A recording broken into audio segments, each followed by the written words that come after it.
The sky turned gray without warning. Thick clouds rolled over the mountains as if the heavens themselves were hiding something dark. Snowflakes, soft at first, soon became sharp like tiny shards of glass. Kale stood near the fire pit in the center of the alien village, laughing with the others. His coat was half open, his hands warm, and his heart full as he watched little Lyra chase glowing snow motes. She twirled with joy, her violet eyes shining under her furry hood. To Kale, she wasn't just an alien child, she was his child, adopted when her mother died, and no one in the tribe wanted to raise a mixed blood. Kale had stepped in without hesitation. Now she was 6, smart, curious, and always getting into things she shouldn't. But she was happy, and that was all that mattered. Suddenly, the wind howled along. Sharp cry like something alive. The villagers paused, turning their eyes toward the trees. The frozen thorns stood tall beyond the village. A forest of ancient white trees covered in thick frost. No one went in there, not even the hunters. The forest was cursed. They said strange things happened inside. Kale didn't believe in curses. He respected danger. He turned his head to call Lyra, but she was gone. At first, he thought she was hiding behind a snowdrift. Then he saw small tracks leading toward the forest, and his heart dropped. Lyra, he shouted, his voice cracking. Nothing came back, just the wind and the rising storm.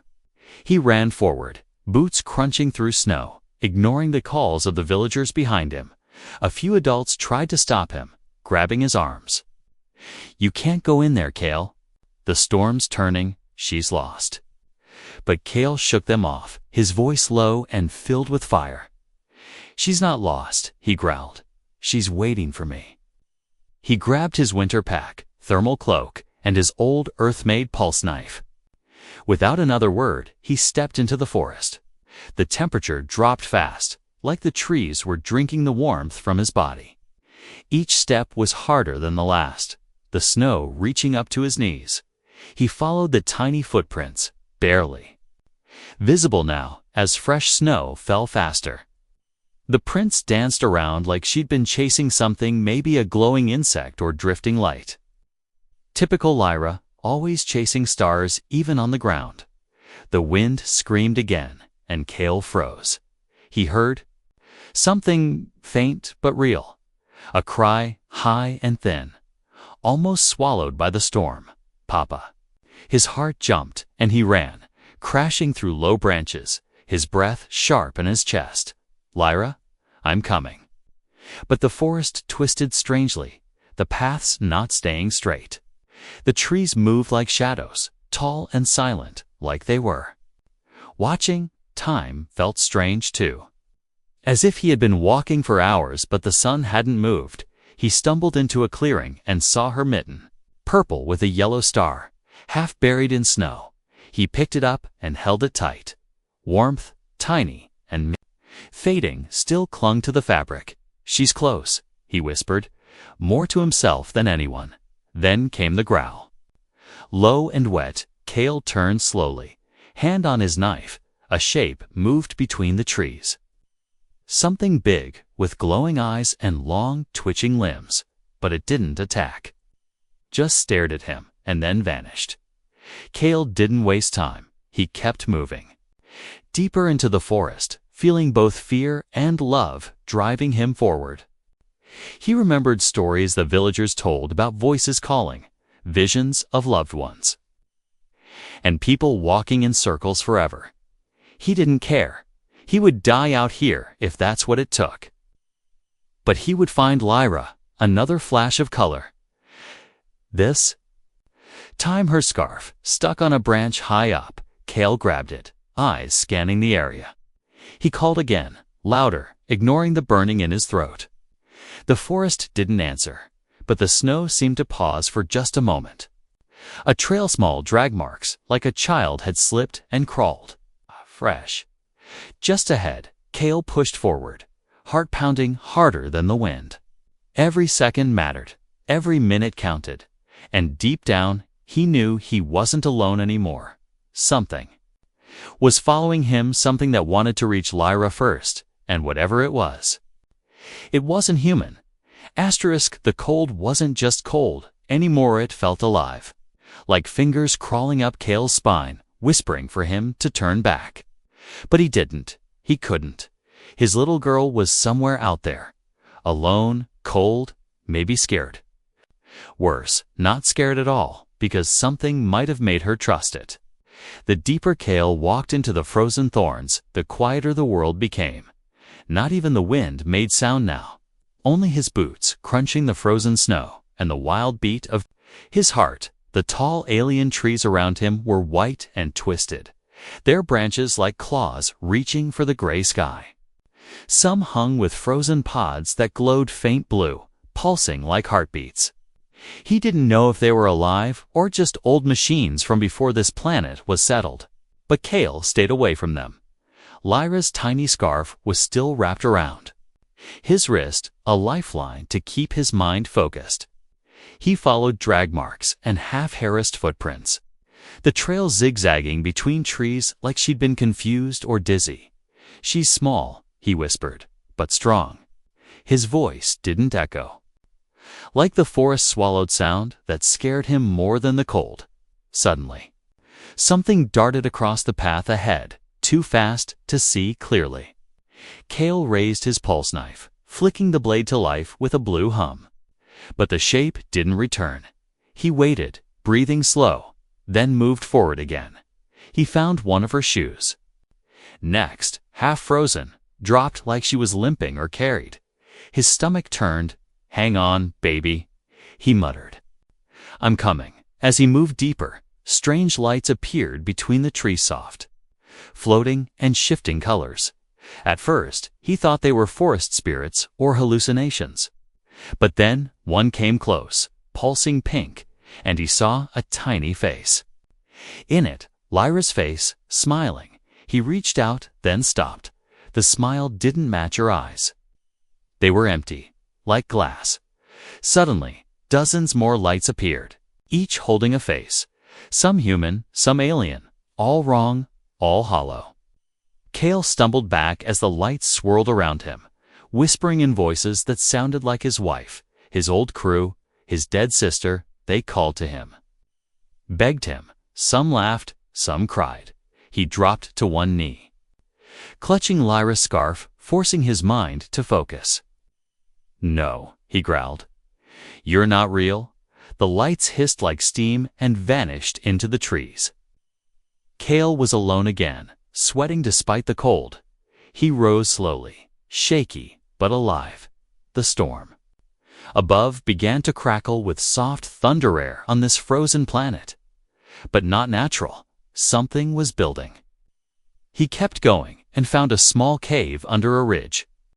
The entrance nearly blocked by snow. Inside, a nest made of old clothes and fur scraps. And in the center, one of Lyra's toys, a carved little animal she never slept without. Cale picked it up and sat for a moment, fighting the ache in his legs and chest. She had been here, maybe rested here, maybe she was nearby. He looked up at the cave wall, where strange drawings were scratched into the frost.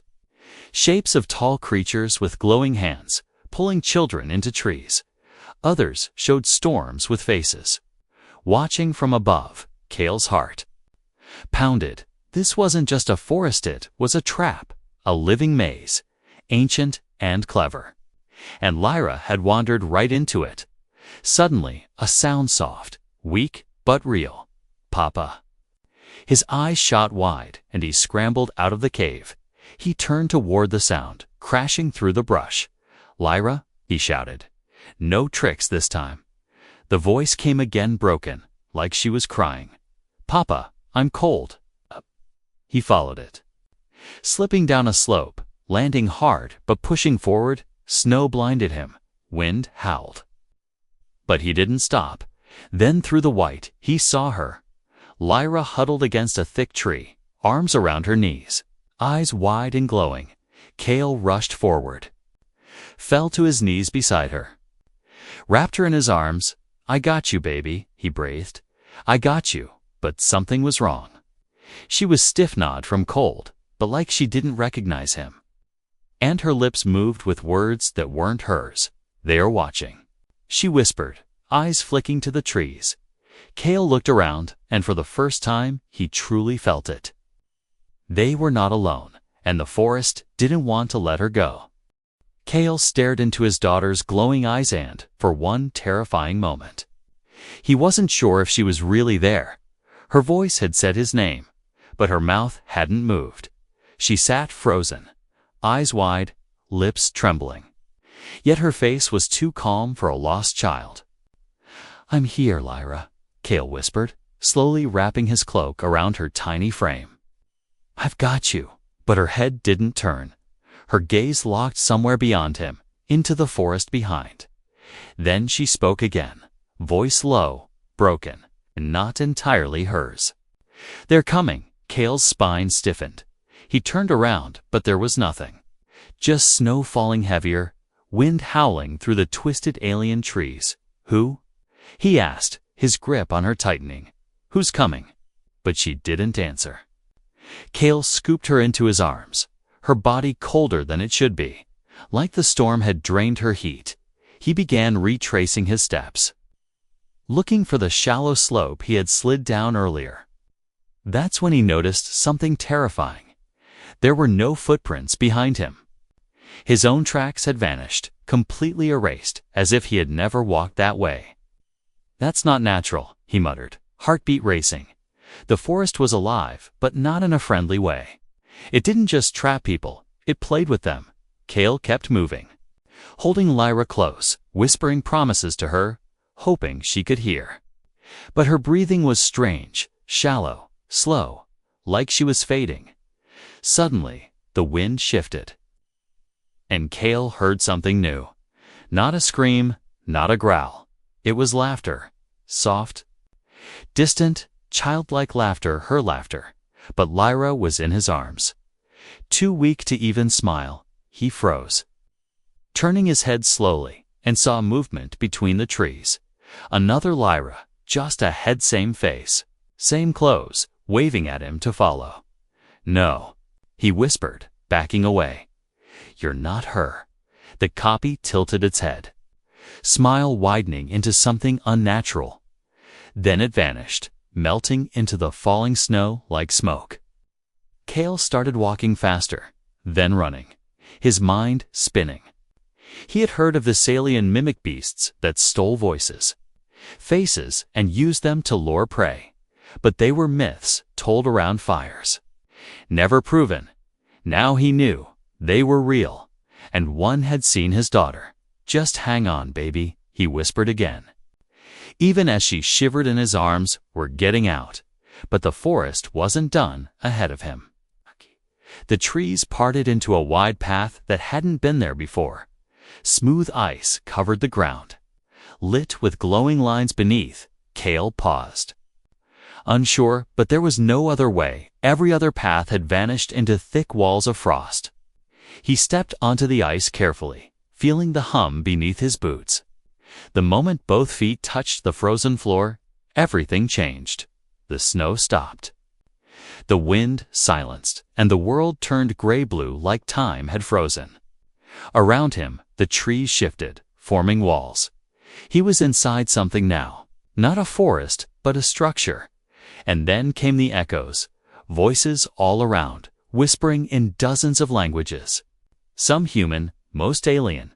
He heard his own voice too, laughing, shouting, crying, repeating moments from his past. Then he heard her, Lyra's voice, but younger, calling for her mother, sobbing for help.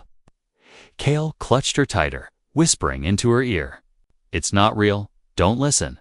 But she opened her eyes and said, "I want to go home for a second." It felt like the real Lyra was back, but then her eyes rolled again.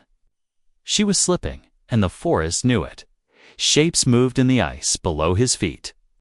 Shadows of hands stretching up, reaching for his boots. He ran, slipping and sliding on the glassy floor, breath loud in the silence. The whispers grew louder. The hands tried grabbing at his legs. One grabbed his ankle, pulling him down hard. Cale hit the ice, pain shooting through his back, but he held Lyra above the ground with both arms. The hand beneath the ice was his own. His face looked back at him through the frozen surface, but twisted with anger and sorrow, it whispered, "You failed her once. Kale, don't fail her again," he screamed and kicked, breaking free. Rolling to the edge of the path and scrambling into the trees, the forest returned to normal. The wind, the snow, the cold, but Kale felt like something inside him had cracked. Lyra stirred, blinking slowly, and whispered, "The forest wants to keep me." "No," Kale whispered back. "It can't have you," as he looked ahead. Something new caught his eye. Not trees, not snow, but stone. A wall covered in frost, with glowing symbols across it, and an opening like a doorway. Pulsing with faint blue light, Kale stared at it, stunned. A structure, hidden deep within the forest, untouched by time. He didn't know what it was, but if there was any chance of shelter, warmth, or answers, he had to take it, and if whatever lived inside had taken Lyra's mind, he was ready to fight. The doorway pulsed softly, like a heartbeat inside the mountain. Kale stood frozen, staring at the ancient structure. Snowflakes melting as they touched the stone. This place didn't belong in the forest. It was older than the trees, older than the village, maybe even older than this planet's current life. Just a little further, he whispered to Lyra, still wrapped tight in his arms, her body cold but breathing. The light from the doorway cast a soft glow on her skin, and for the first time in hours, she stopped shivering. He stepped forward, crossing the stone threshold into the temple. The moment he entered, the storm vanished behind him. No wind, no snow. Just silence so deep it rang in his ears. The walls inside were covered in moving patterns, glowing symbols that shifted as he walked past. They reacted to him, scanning his face, tracking his steps, but nothing attacked, nothing warned him away. If anything, the place felt watching, but calm. At the center of the room stood a platform, round and smooth, with a bed of glowing energy in the middle. Kale hesitated, then slowly placed Lyra on it. The light wrapped around her gently, not burning or trapping, but warming. Like a blanket, her breathing deepened, her fingers twitched, and she whispered, "It feels like Mama." Kale's eyes widened, his voice catching. Her mother, an alien healer, had died years ago, and there was nothing left of her but memories. And yet, here in this strange place, Lyra felt something familiar. "Who are you?" Kale asked the air, his voice echoing softly through the hall. A light flickered above, and a holographic figure appeared. It looked like Lyra's mother, tall, glowing, kind eyes, but not truly her. Her features flickered between many forms, alien and human, as if the machine was trying to choose who Kale trusted most. "I am Guardian," the voice said, calm and musical. "This is a sanctuary." Kale stepped back, ready to grab Lyra and run, but the figure raised a glowing hand. Not threatening, inviting. "You are not the first to lose a child to the storm," it said, "but you are the first to reach the heart." Kale's mind raced. "You know what's out there? The voices? The copies? The forest?" The Guardian nodded. This forest was once alive, created to protect, to teach, but something corrupted it. Kale looked down at Lyra, still bathed in warm light, her face peaceful now. "She wandered in by accident," he said. "She's just a child." The Guardian stepped closer, gaze soft.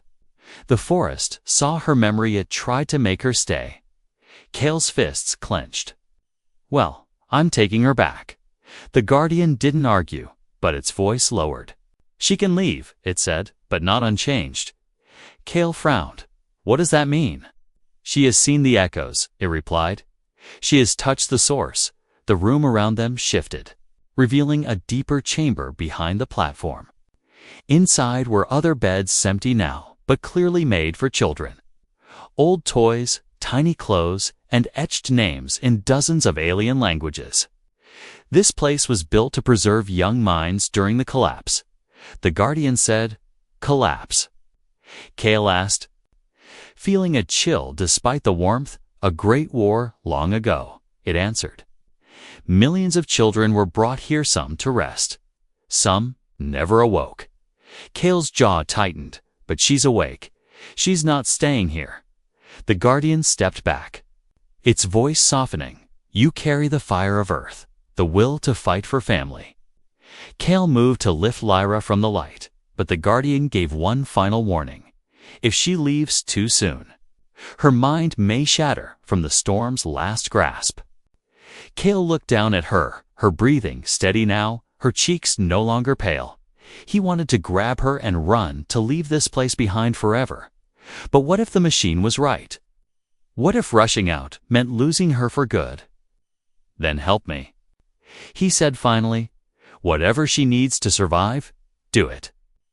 The Guardian nodded and reached out a beam of light to touch Lyra's forehead. Instantly, glowing symbols wrapped around her body, forming a gentle aura. Kale watched, heart pounding. As her eyes opened slowly, she blinked, looked up at him, and smiled weakly. "But real, Papa," she whispered. "You came." Tears filled his eyes, and he knelt beside her. "Always." But before they could move, the ground trembled outside. The storm roared to life again, louder, angrier, and this time it knew he was in here. The Guardian's voice grew urgent. "You must go now." Kale scooped Lyra into his arms, her warmth returning. But outside that door, something waited. Not just cold, not just snow. The forest itself was coming for her soul, and this time it wouldn't play games. The doorway behind Kale rumbled as the storm outside screamed like a living beast. He held Lyra tight against his chest, her warmth returning, her breath real again. But the Guardian didn't move, its glowing form pulsing faster now. "You cannot leave yet," it said, voice calm but firm. Kale turned sharply. "You said she could leave. You promised." "I said she could survive," the Guardian replied, "but not without a choice." Kale backed away, his grip tightening on Lyra. "I'm not leaving her in this place. She's my daughter. She belongs to no one," the Guardian said, the hologram flickering between alien forms again. "Not even you." The walls of the temple lit up suddenly, showing flashes of Kale's past. He saw himself holding a baby Lyra for the first time, her alien skin wrapped in human cloth. He saw the moment he buried her mother, standing in the cold rain of another world. He saw Lyra's tiny hands reaching for him after every nightmare. "This is love," Kale whispered, staring at the images. "This is real." "Yes," the Guardian said. "But love alone cannot undo what the forest did." Then it offered him a choice. "She can stay," it said, "connected to this place forever, her mind safe, her body healed. Or she can go," it added, "but risk losing her memories, even her name." Kale's chest tightened. Lyra blinked at him, her eyes clearer now, but tired, confused. "I want to go home," she said softly, her small hand clutching his jacket. Kale turned to the Guardian, his voice shaking. "You say I'm human then? Let me be human. Let me fight for her." The Guardian paused, then asked, "Even if it means pain? Even if she forgets you?" Kale didn't hesitate. "Yes. I'd rather remind her every day who I am than leave her trapped in a glass dream." Silence fell, and the glowing light around Lyra dimmed. The temple began to shift again, the floor opening into steps that led down into darkness. "What is this?" Kale asked, stepping back protectively. "The final trial," the Guardian said. "If you truly want her freedom, you must take her through the mind gate." Kale looked down at Lyra, who was now clinging to him tighter, her body trembling again. He kissed her forehead and said, "It's okay. I'm with you." He descended the steps slowly, one by one, until the light above vanished and only shadows remained. In the silence below, a new voice spoke this time. His own. You failed her once, it said, echoing through the chamber. Back on Earth. You let your first daughter die. Cale froze, eyes wide. He hadn't heard those words in years. But it was true. Before Lyra, before the stars, there had been another, a human child taken by sickness. Cale couldn't stop. Do you think saving this one will erase the other? The voice asked. Cale's knees buckled, but he held Lyra close. No, he said, through gritted teeth, but I won't fail again. Suddenly, the walls flashed bright, and a creature emerged, a twisted shadow with his own face. Holding a lifeless version of Lyra, it whispered, "You'll lose her again." Like the last time, Cale stood tall, blade in one hand, Lyra in the other. Not this time, he growled. The creature lunged, but Cale roared and slashed, his heart pounding with every swing. The illusion shattered, and the light returned. He looked down. Lyra was awake, her eyes full of tears, but alive. "Papa," she said. "I saw everything." Cale knelt, his voice soft. "I'm sorry." She shook her head slowly. "You never left me behind them." The mind gate cracked open, and sunlight poured in. Real sunlight, not a trick, not a machine's glow. The storm had passed, and outside, the forest was still watching. Maybe, but no longer attacking. Cale carried Lyra through the gate, each step feeling heavier and lighter at once. The guardian's voice followed him one last time. "She is free now," it said. "But she carries what she saw." Cale didn't. "Look back. She's strong," he said. "Stronger than me." And with that, they left the temple behind.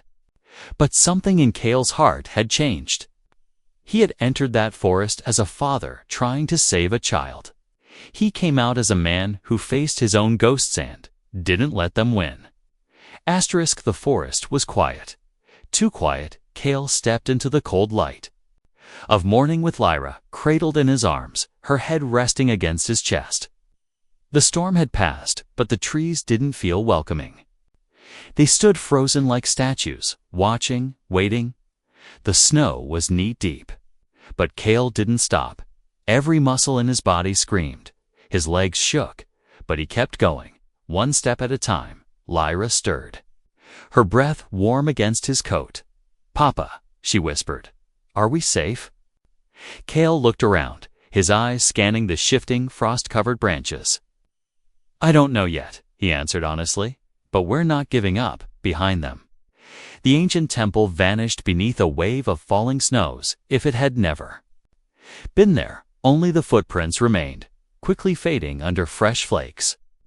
Cale paused to look at the sky, a faint sun behind gray clouds breaking through for the first time. Hope, thin and trembling, but real. He set Lyra down gently for a moment, wrapping her tighter in the blanket he'd carried. "Can you walk a little?" he asked. She nodded slowly, her knees shaking as she stood beside him.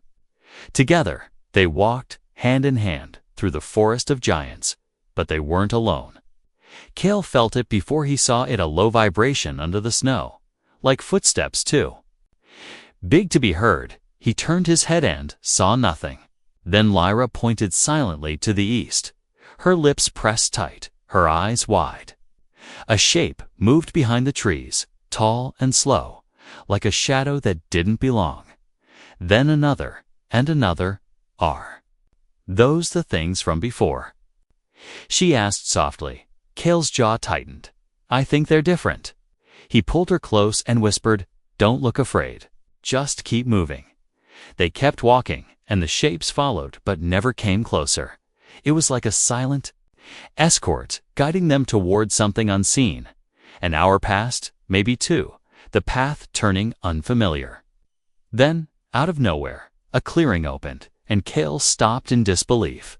A signal tower, half buried in snow, stood in the center of the field, blinking weakly.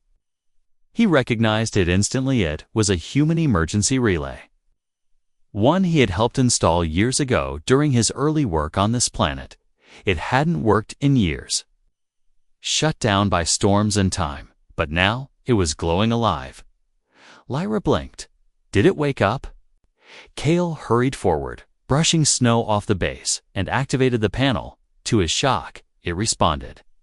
Humming with life, he tapped the emergency beacon, and a blue pulse shot into the sky.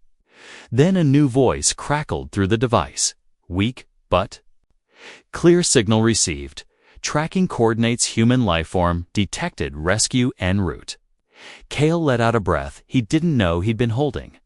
We're going home, he whispered, hugging Lyra tightly. But as he looked up, he saw the shadows still standing at the edge of the clearing, not chasing, not attacking, just watching. And for the first time, Cale realized they weren't enemies. They were guardians, too. Like the one inside the temple, they had followed not to harm, but to protect. To see if he was worthy of carrying the last child touched by the forest. The snow glowed brighter, and above, the sky opened fully.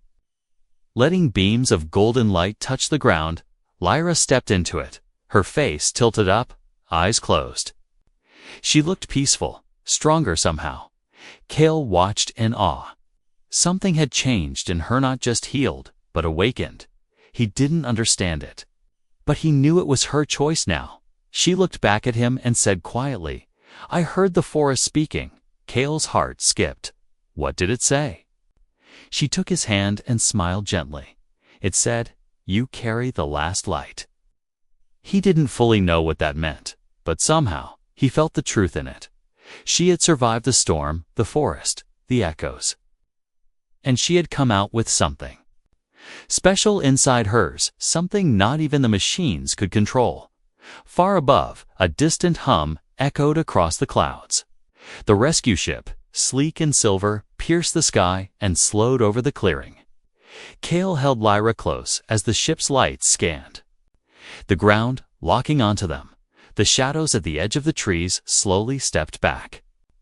Fading into the woods, never speaking, never breaking the silence, the ship descended. Doors opening with a hiss, warmth spilling out like summer air. A human pilot stepped forward, eyes wide as he saw the pair. We didn't think anyone survived. Out here, he said, offering his hand. Cale took it, looking down at Lyra. She did. And as they stepped into the ship, leaving the frozen forest behind, Cale looked one last time at the trees and for a moment, he thought he saw a smile, carved into the bark, just a flicker, then gone. As the ship lifted from the clearing, Cale stood near the window, watching the forest fade beneath a sea of clouds. He could still feel the cold in his bones. Still see the shadows watching from between the trees, but Lyra was safe now, wrapped in a soft blanket, her head resting peacefully against his arm. The rescue pilot looked at them both, eyes filled with curiosity. You came from the forest? The man asked, still trying to believe it. No one makes it out of there, Cale. Didn't answer right away, his eyes still locked on the snow-covered trees below. No one. Except her, he finally whispered. The pilot nodded slowly, turning back to the controls. The ship climbed higher, breaking through the clouds into sunlight. The sky above was a warm orange now, streaked with fire-red light as the sun began to set. Cale sat beside Lyra and held her close. He had faced the storm, the mimic voices, the ancient machines, and his own deepest regrets. But none of it had broken him, and none of it had taken her. Lyra stirred and opened her eyes, blinking softly. Are we flying? She asked, her voice light again, like a normal child. Cale smiled. Yeah, he said. We're going home. She sat up slowly and looked through the window, her eyes wide with wonder. I've never been this high before, she whispered. You've never been this free before, he said quietly, brushing a bit of hair from her face. But even as he said it, a strange signal flashed on the ship's panel. The pilot frowned, tapping the screen. Something's following us, he muttered. I don't know what. There's no transponder, no signature. Cale stood, staring at the radar. A single dot moved behind them, steady, not attacking but not fading either. Then outside the window, a streak of light crossed the sky. Not a Weapon, not a threat, just a flame, a trail like a comet made of gold and silver. Dancing across the clouds, Lyra gasped, pointing at it. "That's them," she said. "The forest's light." Cale looked at her, confused. "What do you mean?" "They're watching," she said calmly. "But not to hurt us." She touched the glass gently. "They just want to remember." The streak of light moved beside the ship, then gently turned upward like it was saluting them before vanishing. Into the stars, Cale felt something deep inside shift. Whatever lived in that forest machine or spirit had chosen to let them go. Not because of strength, but because of love. He sat down beside Lyra again, resting his head back against the soft chair. "You okay?" he asked her. She nodded, smiling. "I feel light." Cale chuckled. "That's because you've carried enough weight for a lifetime." The ship continued through the clouds, reaching the outer edges of the human colony below, green valleys. Stretched out, dotted with lights and homes, real homes, warm, safe, familiar. The pilot radioed ahead.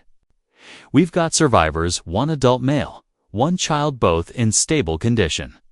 Cale glanced at Lyra, then looked back at the pilot. "Correction," he said firmly. "That's one father, one daughter." The pilot nodded without question. Typing the update, the ship landed smoothly on the colony platform, and a small team of medics rushed forward.